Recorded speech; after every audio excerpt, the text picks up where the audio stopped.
Oh.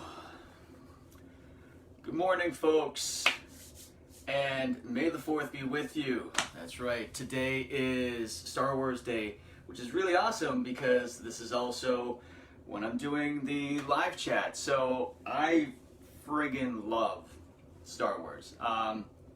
So I was like really amped up that I was able to do this presentation on May the 4th. I was like, yes, yes. But that's not why we're here. So I hope if you're a Star Wars fan that you're gonna do something to represent your love for that movie series. I've got my Vader socks on, and you know, I'm sure I'll indoctrinate my kids with some level of quotage today. So in any case, there are some housekeeping things that I want to kind of present to you again. First off, I want to welcome any new members that have joined Coffee Talk with Nate, and I'm always happy to see people come in and happy to see people that join. Just as a reminder, this is a support group, so it's not just about me doing these presentations and going live once a month, or me posting ridiculous memes about parenting or coffee. It's an open forum for members to discuss amongst yourselves. If you have any questions, if you have any concerns, if maybe you're dealing with something with your own child, or if you work within if you're working with youth in some capacity, then bring it to the table. Bring it to this group so we can kind of hash it out, and then, you know, maybe we can help each other out and come up with some sort of solution. Beyond that, I want to mention personally some shameless self-promotion for anybody who's in Central Okanagan, primarily the West Kelowna area. May 14th, I will be speaking at the Balanced Wellbeing Storyteller event. Pardon me. And I'm really excited about this. I'm really happy that I've been invited to be one of the speakers. So if you have a chance, or if you're interested, you can either message me, or you can go to the Balanced Wellbeing, I believe the Facebook page or their main website, and then you can get all the ticket info. I believe it's $10 a ticket or $15 at the door. So you do save a little bit of coin when you order your tickets online.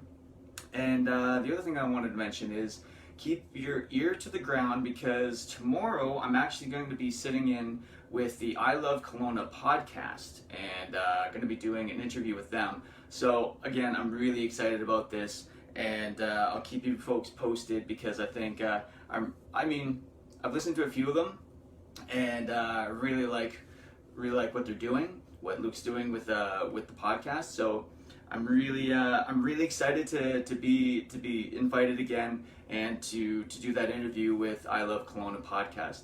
Now, the last thing that I want to talk about before we get into this month's discussion is that I've been quietly working away at building up an online store connected to my main youth speaker webpage.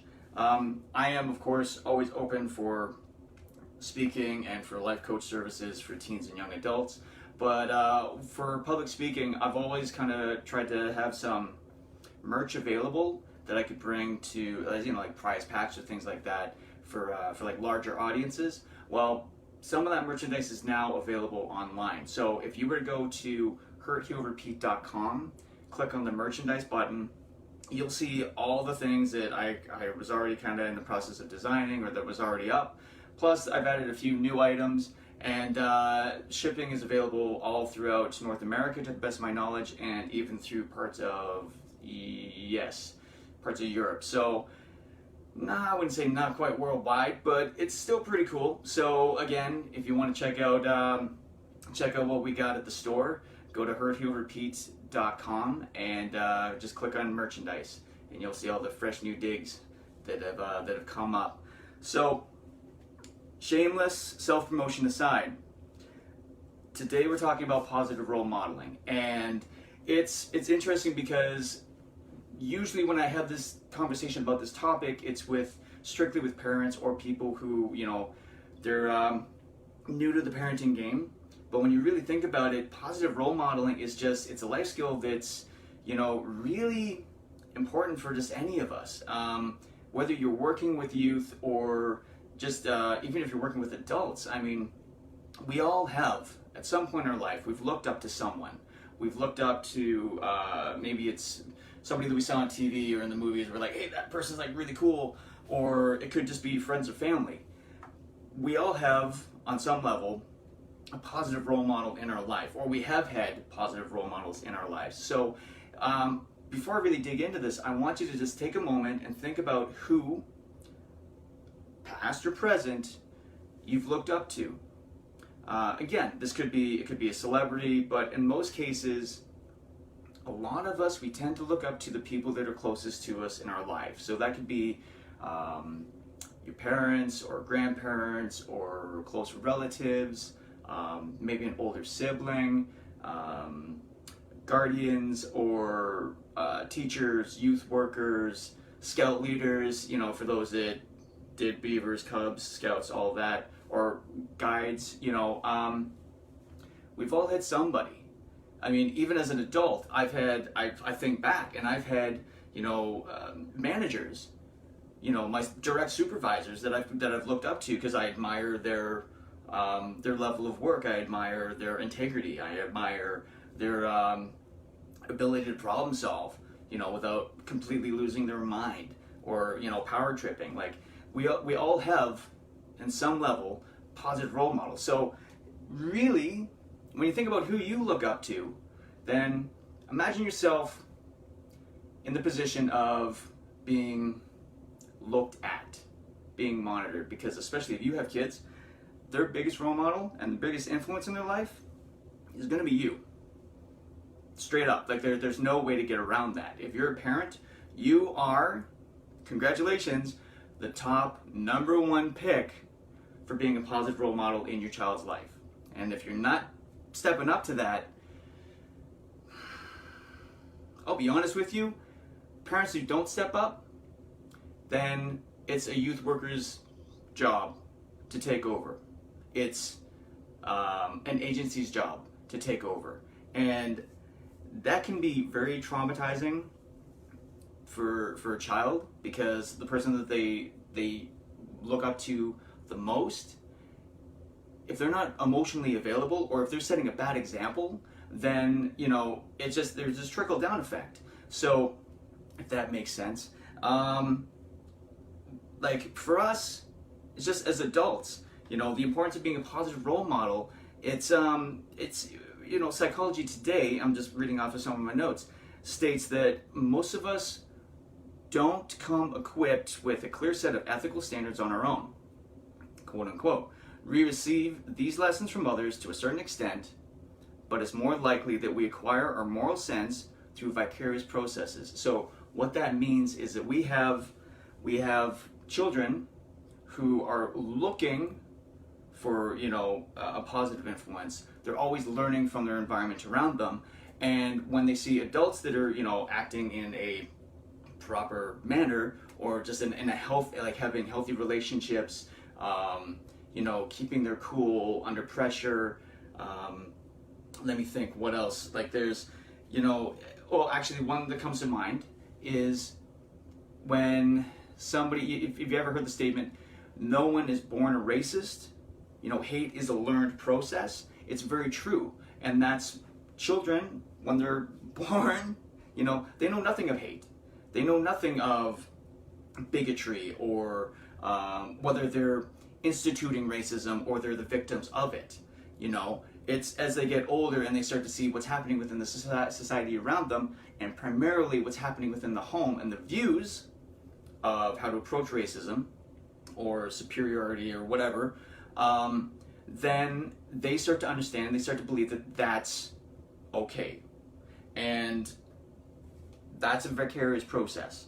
I can think back to moments where I have completely failed, and I mean failed, as a positive role model for my kids. The top 3 would definitely have to be, let me see.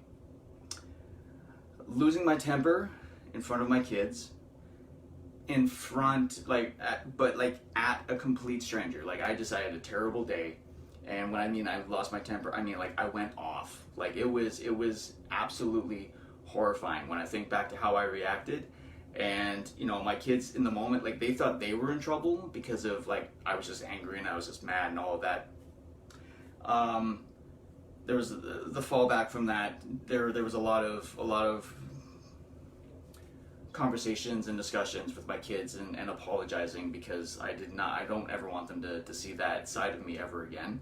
I've also had my kids, you know, I hate to admit it, but in the past, my kids woke me up as I was passed out in front of the toilet. Like, literally, they're tapping me on the shoulder to make sure that I'm alive. That was not a moment where I would win any Father of the Year awards. And it was also, that was a defining point in how I approached socializing and partying, and realized just the effects my behavior can have on my own children. And I mean, the last one and the biggest one for me, where I like completely failed as a positive role model, was, I won't go into the details of it all, but definitely where I took the word of an adult over that of my own child. And I still think about that, even though it's been years now. I still think of that moment where I was just like, I completely screwed up, and I just sent out the wrong message to my children as to, you know, who to trust, who to believe, who to be skeptical of, things of that nature. And I've learned from these moments, and it helped me both as just as an adult, but also as a youth worker, and most importantly as a parent. So I mean, from those opportunities, even though they were huge failures, in my mind, ginormous failures as a parent, they were also learning experiences. And one of the biggest things for me is being able to sit down and have the conversation with my kids and be like, Dad screwed up. Dad screwed up really bad. Can we talk about that? And then to get their input, and then for me to kind of share like my feelings and my emotions, and just kind of taking it from there. Because for me personally, I don't want to ever kind of brush it off to the side. I think that that's a terrible thing that you can do, especially when it comes to the discussion of how to be a positive role model. You know, I understand that we're all human, we all make mistakes, but it's how we do learn from those mistakes and admit that when we're wrong, and actively work to better ourselves, that, you know, a child will learn from our actions and how to pick up on how to behave, how to grasp the idea of how to behave and interact with society as a whole. That's a huge amount of weight to put on the shoulders of any one or two people, or three, four, or sometimes it's, you know, a whole family. Quickly, just gonna keep talking, but my battery just said that it's about to die, so that's really weird. 1 second, folks. Embarrassing as that is. Come on.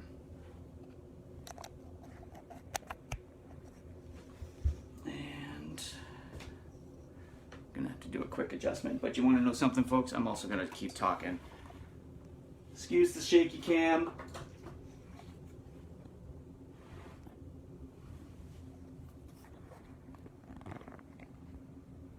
There we go. I'll just reposition myself. Technology be damned. All right, we got this. Sitting a little crooked, but eh. Okay, so as I was saying, the one thing I didn't want to have happen happened. It's how we work through those mistakes, how we talk to our kids, because they're learning from how we interact and how we behave as adults. So positive role modeling, you know, we do have that responsibility. We do have the responsibility to continually display positive role modeling and positive behavior. It's not a one-off. This isn't like a situation where you're like, oh, well, yeah, okay, you know, kids act like this, and then like the next day you do something completely different, or you go back on your word. It's hypocritical. So, you know, you have to commit to this. You really do.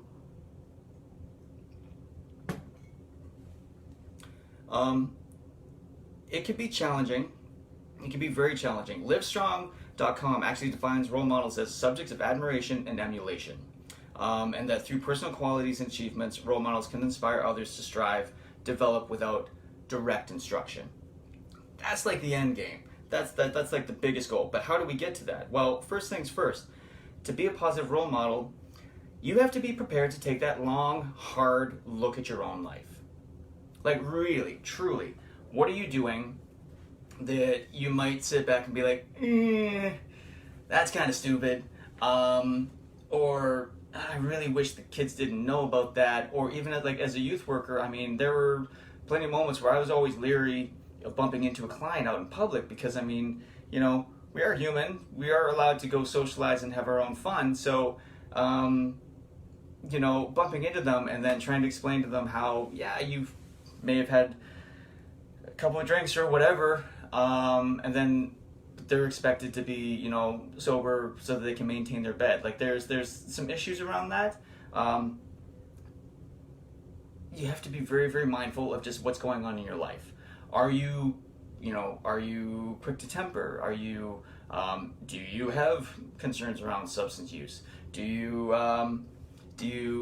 have issues with fabricating stories? I don't know, but like just think of anything that might be negative in your life and be ready to either switch it up and make the changes in your life, or at the very least you got to be able to identify them, so you know that as you're trying to be a positive role model, that this could be your barrier. That could be the one thing that holds you back from your own child, or maybe a child that you're working with, from completely trusting you and feeling like they can look up to you. Recognize, again, we make mistakes. Nobody's perfect. I get that. You get that. I'm sure you do. But understand that children will imitate whatever they see. They're going to imitate your words. They're going to imitate your actions. They pay attention to everything that you say and do. So we have to be very mindful of that fact. Really and truly, like my kids, oh my God, the amount of times that I had to deal with the entire parenting stage of both of my kids' lives, I was just like, whoa, okay, you can't say that around anybody ever again, especially to your mom, or else she's gonna be really, really, really mad with what we've been talking about. They will pick up on your absolute worst habits. They really will. So just be aware of that. Be mindful. Take care of yourself, because if you don't practice self-care, you are utterly useless to your child. And what I'm talking about is making time for yourself, taking breaks, taking a breather, sit back, relax, enjoy life, you know, take a vacation, or just even like a day to yourself, go to the spa if you want, or whatever makes you happy. Like for me, I enjoy going to concerts. I also enjoy hanging out at coffee shops. I enjoy, you know, just having a break where I can just go for a walk through a park and enjoy the quietness of nature around me, you know? So take those moments, because if you burn out, like I said, you'll be useless. And I'm speaking from personal experience. I professionally had to deal with burnout, and I've definitely felt absolutely exhausted as a parent, and just like at my wit's end, not sure what to do. And when you're at that moment, you just, it's terrible for your kids, because they're looking for you for support. They're looking for you for guidance, and you're just so mentally and physically drained that you can't do anything. You cannot step up to the plate in that regard. So take time for yourself. Take care of yourself. Healthy eating, healthy diet, sleep is a big one. Sleep's a big one, because you know, a rested body and a rested mind, it's your chance to recharge. So then you're solid for the next day. Showing that you can be dependable. This is a great habit to model, but that means coming through for your child. If you've made a promise, don't go back on it. So let's say it can feel difficult to do it, now and then, because life happens. You'll be like, okay, let's go to the park, but then if it rains, I mean, like, that's out of your control. Hopefully your kids will be able to understand that. But if you promise a trip to the park and then suddenly you're like, I don't really feel like it, let's go do something else. They were really looking forward to that trip. You just went back on your word. And they're going to pick up on the fact that, your obligations are more important. Your personal obligations or what you feel are more important than your kid. And they're going to start interpreting that, and then they're not seeing a dependable role model. They're not seeing someone who can practice being dependable for others around them. It's important for a child to see dependability and to hone that skill as they grow. So there's a doctor by the name of Susan Gelb. I hope I got the name right. She's a psychologist and a life coach, and she states that positive role modeling, should take time to check on your own self and start having conversations with your kids. Conversations like, lately I think maybe I'm, watching too much TV, or, I felt so angry that, I might need to just reevaluate how I'm kind of looking or how I handle certain situations with other people. Doing this, just by having that conversation, you're building, a stronger bond with your child, but you're also getting the, conversations happening and getting them to reinforce your own belief, that being your best is an ongoing and continued process. I know that my kids, well, I certainly hope that they would look up to me, but, like I said, I do have conversations where I'm like, nobody's perfect, but that doesn't stop me from being the best that I can be. Even if I do make a mistake, I'm still going to come at it, twice as hard, so that I have learned and don't do that same mistake, or at the very least, actively work to better myself to get out of that certain situation. Hopefully that makes sense. Show your child what true loyalty looks like. So we do live in an age where it is super, super easy to block, delete anybody from our life. We see it all the time with social media. If we can literally do it with just the click of a button. But children need to understand the importance of being loyal to those who we care about. So that, model this by showing up to help a friend during maybe a time of crisis or a time of need.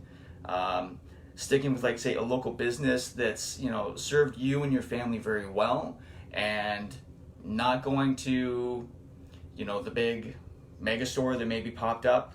I'm not going to name any names. I'm not going to get into that. But just as ideas, because loyalty, that's a great life skill to have. Just doesn't matter who you are. If you're disloyal, you are, of course, you're not trustworthy. And you don't want your kids to grow up thinking, hey, I can say one thing and then totally ditch out on somebody else, or I can say, yeah, I'll be there, and then, or go against my own word, Remember, as a parent or a guardian, or as a youth worker, teacher, whatever, you are not in a position to ever try and be the cool friend to your child. That can be a hard one for a lot of people to deal with. I mean, deep down, I know my kids have I've heard them make comments where, they think that, myself and my wife, they were cool, we're the cool parents or whatever. But I've also heard them say the exact opposite. And it all depends on, what's going on. It's one thing to be fun and to, be loving and to be there for your kids and to show them different ways that you can, have fun with friends and family. And it's quite another where you're just a lackluster, don't really want to push the envelope too much, whether it's, consequencing and, dealing with rule enforcement because you want to be the cool friend. It's terrible. Don't fall into that rut. We are in a position as the adults in the situation and the adults in that relationship to enforce those rules, because rules, just like we have laws put in place that, we need to follow through on and, keep track of and, respect. Our kids also need to understand that, rule enforcement happens within the home, first and foremost. And it's one thing to, if they were to say, they got in trouble, and then you're just like, okay, whatever, well, just don't tell mom, or don't tell dad, or we won't let grandma know, or whatever. You may think you're doing the right thing in the moment, but what you're actually doing is it's got a negative consequence in the grand scheme of things, because it's a very slippery slope. Because what you let go one day, you let slide that one moment, they could come back and do it again, and then you're forced to be like, well, wait a second. Didn't we talk about this? And like, yeah, you totally had no problem with it, so I'm going to go and do that again, or I'm going to take whatever. Be ready to step up and be like, nope, you know what? This rule was in place for a reason, so there's going to be a consequence to this. And then you can have that conversation with your kids and be like, we're following through on this because this and this happened, or why do you think you have this consequence? Why do you think you're grounded, or you lost video game privileges, or you're not getting that treat at the grocery store, or whatever? Have those conversations. They can be a little difficult. It can be a hard pill to swallow sometimes, but again, you're not the cool friend. You're the parent, or the guardian, or the teacher, or the youth worker, or whatever. You're the point of authority that they will look up to. I had some of the best advice that I ever got when I started out as a child and youth worker came from one of my coworkers, and he said to me, he's like, if your clients act like they hate you, you must be doing something right. At the very least, part of what you're doing is right. Safety comes first. Absolutely. Personal safety for your child comes first and foremost. Years later, with any luck, you and your child will understand where you were coming from in that particular moment. It's not a matter of being authoritarian, but you also don't want to be a lackluster parent and let everything slide. Parenting is this fine balance, and you learn like what works and what doesn't. I'm just presenting some ideas here. Pardon me. We need to model healthy skepticism with your child. Teach them that not all role models, not every adult in their life, or even their peers could be reliable. Show your child what it's like to have some healthy skepticism, and then to trust your gut or follow your instincts. So Dr. Susan Gelb uses an example of, let's say you're at a car dealership and you've been looking at a few different cars. The salesperson says like, this is a really great deal. I think this would be the perfect vehicle for you. You can look to your child and say, he says it's the best deal in town. My gut's telling me we should keep looking. I have a hunch maybe what he's saying isn't totally correct. He or she what they're saying is totally correct. So let's go check out some other dealerships. Children need to know that, they will just by nature trust anyone around them, especially when they're very, very young. They're always eager to look for role models in their lives. So it's important for them to learn to follow their instincts. So when they meet someone, if they feel a little apprehensive, let them go with that. Let them, trust their gut so that maybe they don't find themselves in a negative situation. Don't be afraid to admit, again, when you're wrong.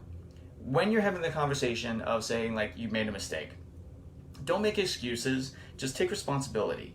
Really, it's that simple.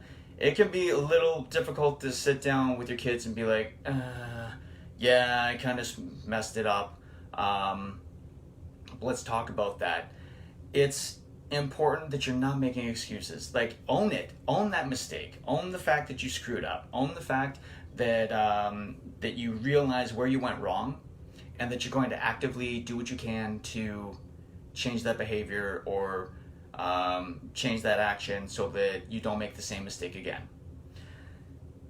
If I couldn't admit to my own wrongdoing, how the heck am I going to be able to expect my own children to identify negative actions, to take responsibility for themselves, and to openly admit to me or to their mother that they did something wrong.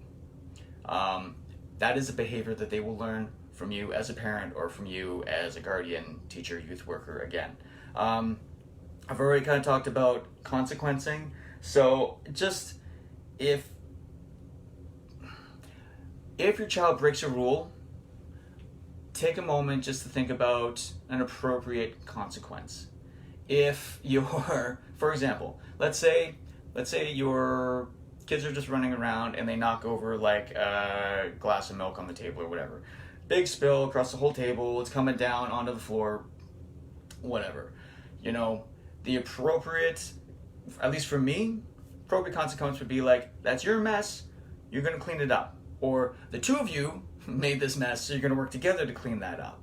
An inappropriate consequence of that would be like, you made a big mess on the table, so now you're not gonna have video game night. Our house, video games only happen once a week, so like that's like the golden ticket. But for me to try and take away that privilege over something that's in the grand scheme of things just a minor mistake, you know, that's not an appropriate consequence. So just think of when your child, again, if he or she breaks a rule, understand that you need to think of an appropriate consequence to what they did wrong. Taking time, as just another point, taking time to volunteer is a great habit to get into, to be a positive role model for your child. It teaches community, it can build family unity if it's something that you can do with your child, teamwork, social responsibility. You know, for myself, since we came to BC, I've taken on the task of being a volunteer with the Scouts Canada. You know, I'm now officially a Scouter. I'm actually Scouter Chewbacca, which I think is friggin' amazing. I didn't come up with the name, the kids voted that in, so just so you know, I had no influence over that.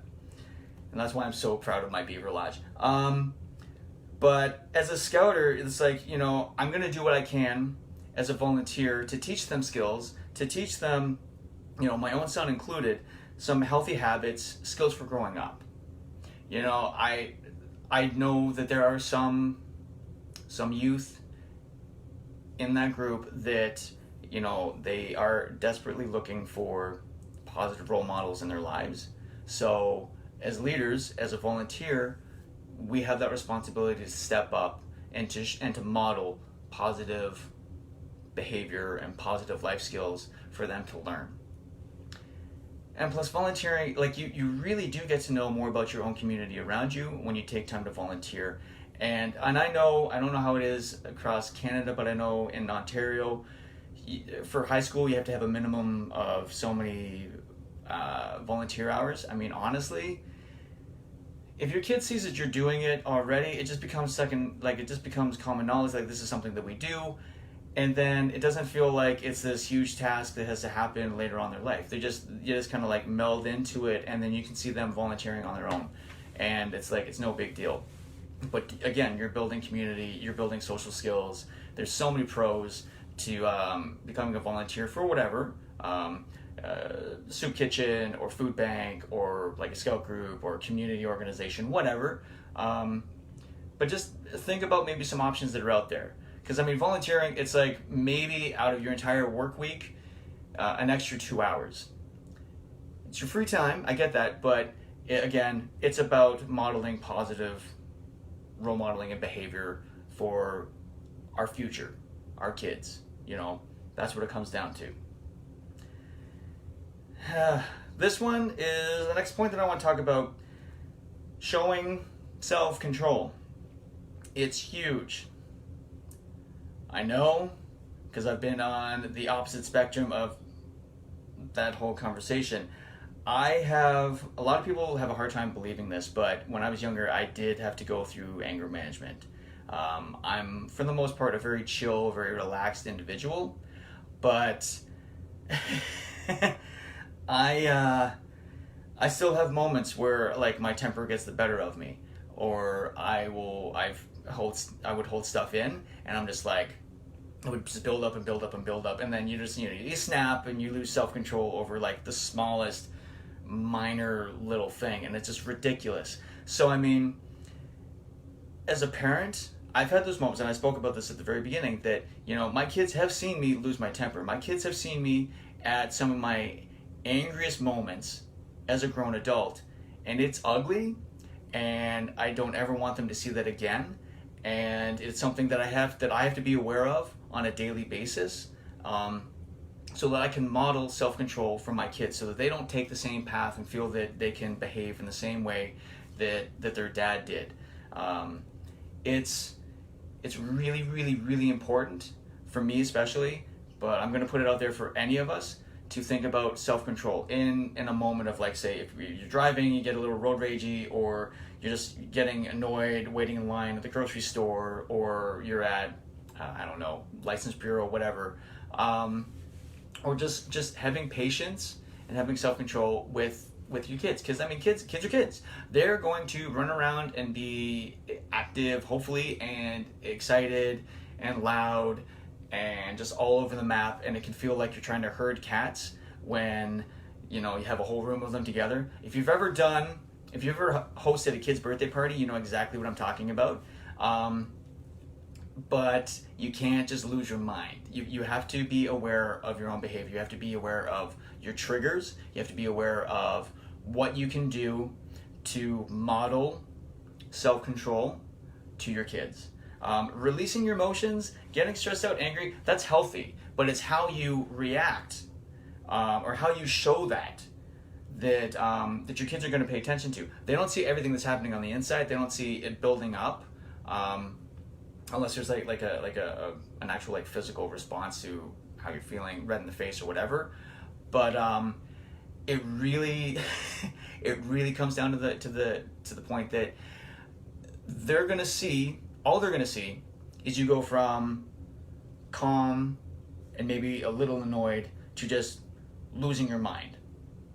And then if you don't do anything about that, if you don't talk about that, or if you don't even make an attempt to have some self-control, your kids, I guarantee you, your kids will grow up thinking that it's okay to just fly off the handle. Like, I would bet money on that. So be aware. Self-control is huge. Bite your tongue if you need to. Your child will see the importance of seeking like effective problem-solving skills and solutions to all the things in your life that may irritate you. And again, it's all about having a conversation. Talk to them about that. Talk to them and say, yeah, like I was a little frustrated, or yeah, buddy cut me off in traffic. Who knows? Maybe he's just really tired. Maybe he or she was working overnights and they're just trying to get home. Maybe they had to poop. Who knows? For whatever reason, they cut me off or they were speeding past. We just hope that they're safe. We hope that everyone on the road with them is safe. You have those conversations, and you take a step back and say, yeah, you know what? This is not a situation where I really need to get angry about it. And they'll see that, and they'll start to learn it, and they'll start to pick up on it. And then you'll see them model self-control, and you're just going to be like, it is amazing. Maintaining a positive mental attitude. Now, I feel like I couldn't facilitate a discussion on positive role modeling without talking about having a positive mental attitude. I'm very certain that if I didn't talk about it, I'd have to turn in like my PMA membership. So let's talk about this. It is extremely easy to focus on all the negative aspects of life in our current society. I mean, if you read the news, you watch the news, or you follow it on your news feed for whatever social media accounts you have, you know that there are moments where it feels like the entire world is going to hell in a handbag. And it can be very disconcerting. I'm not going to lie. It can be very, very disconcerting. And especially when you're dealing with, you're thinking about like your kid's future, and it's like, what kind of world are we leaving for them? Take a moment to think about all the blessings that you have in your life. Take a moment to openly discuss the blessings that you have in your life. Myself personally, I know that I'm blessed to be happily married to a wonderful woman who's also an amazing mother to our incredible kids. I'm in a position where I get to do talks like this. I get to facilitate like an online group. I get to go out and have speaking engagements and, share my story, facilitate workshops, things of that nature. Like I'm really, really happy about all of that. So for me, it's a huge blessing, and I can, if I ever feel down, I just take a moment to realize really how lucky I am to have the life that I have and to have the people that I have in my life. So it's very important to, if you're going to be a positive role model, to take a moment to strive to have a positive mental attitude. That doesn't mean that it's sunshine and rainbows all the time, but you want to make a solid effort to display a positive and a reassuring attitude. So you're teaching your children to see the daily blessings in their own lives, the things that they're happy for, and knowing that there's merit, real, true, like merit in looking at life through an optimistic lens.